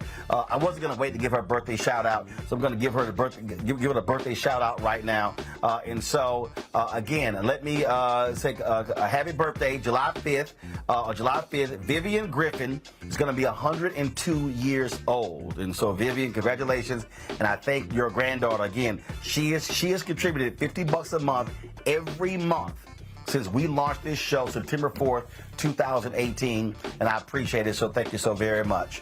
See, now that's what you get when you give every single month at $50. But I'm asking folks to do $50 a year on average. If you can't give that, that's pretty appreciated. You can give more, we appreciate that as well.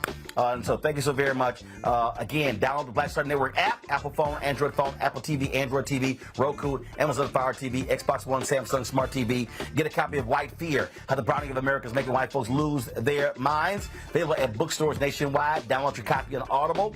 We appreciate all of that. Don't forget, you can also watch our 24-hour streaming channel on Amazon News. Click on Amazon Fire TV, go to Amazon News, you can check us out. Y'all, that's it. I'll see y'all tomorrow. Folks, Black Star Network is here. Oh, no punches! I'm real revolutionary right now. Support this man, Black Media. He makes sure that our stories are told. Thank you for being the voice of Black America, Roland. Stay black. I love y'all. All momentum we have now, we have to keep this going. The video looks phenomenal. See, there's a difference between Black Star Network and black-owned media and something like CNN. You can't be black-owned media and be scared. It's time to be smart. Bring your eyeballs home. You dig? Pull up a chair. Take your seat. The Black Tape with with me, Dr. Greg Carr, here on the Black Star Network. Every week, we'll take a deeper dive into the world we're living in.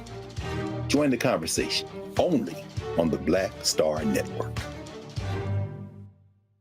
Hi, I'm Dr. Jackie Hood Martin, and I have a question for you. Ever feel as if your life is teetering and the weight and pressure of the world is consistently on your shoulders? Well, let me tell you, living a balanced life isn't easy. Join me each Tuesday on Black Star Network for A Balanced Life with Dr. Jackie.